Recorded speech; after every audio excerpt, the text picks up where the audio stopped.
France या चीन नहीं बल्कि यूक्रेन था। क्या जौहरी हथियारों की मौजूदगी यूक्रेन में मौजूद जंग को रोक सकती थी? ये बात दुरुस्त है कि यूक्रेन जौहरी हथियार हासिल करने की कोशिश कर रहा है। अस्सलामुअलैकुम, मैं हूँ ज़ुहा सईद। आप देख रहे हैं 39 न्यूज़।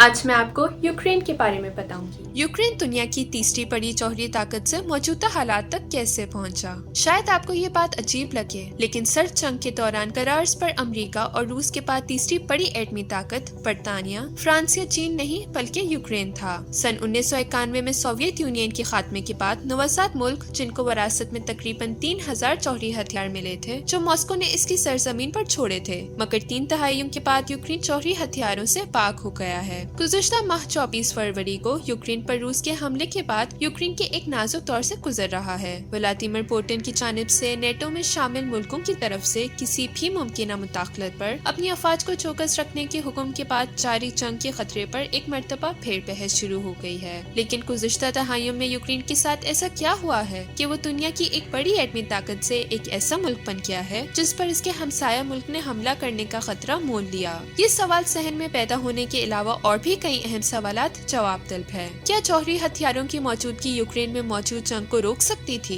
क्या मौजूदा जंग में जौहरी तसादुम का खतरा है? और क्या ये बात दुरुस्त है कि यूक्रेन जौहरी हथियार हासिल करने की कोशिश कर रहा है, जैसा कि रूस ने इस पर इल्जाम आयद किया है? इस वक्त यूक्रेन की हुकूमत को बहुत से मसाइल का सामना था। यूक्रेन ने 1991 में आज़ादी हासिल की और सोवियत दौर के बाद बैनुल अक़वामी सतह पर शनाख्त की तलाश के लिए कोशां था। सन 1996 तक यूक्रेन अपने मुल्क में मौजूदा सोवियत दौर के तमाम जौहरी हथियार रूस के हवाले कर चुका था। इस यादाश्त पर बेलारूस और कजाकिस्तान ने भी दस्तखत किए थे और उनके लिए भी वही शराइत रखी गई थी जो यूक्रेन की हुकूमत ने तस्लीम की थी।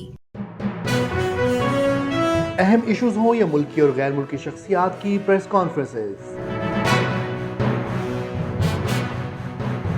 हर लम्हा बाखबर रहने के लिए हमारा YouTube चैनल सब्सक्राइब करें।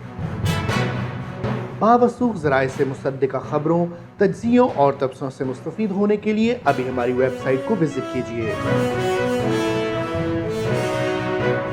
इसके साथ साथ आप हमें फेसबुक पर लाइक और फॉलो भी कर सकते हैं। इसके अलावा हर टाइम ओवरसीज़ पाकिस्तानियों के हालात और मसाइल के हल को जानने के लिए हमारी ऐप भी डाउनलोड कर सकते हैं। हम कर रहे हैं आपको हर लम्हा बाखबर, क्योंकि है 39 न्यूज़ पर आपका एतबार।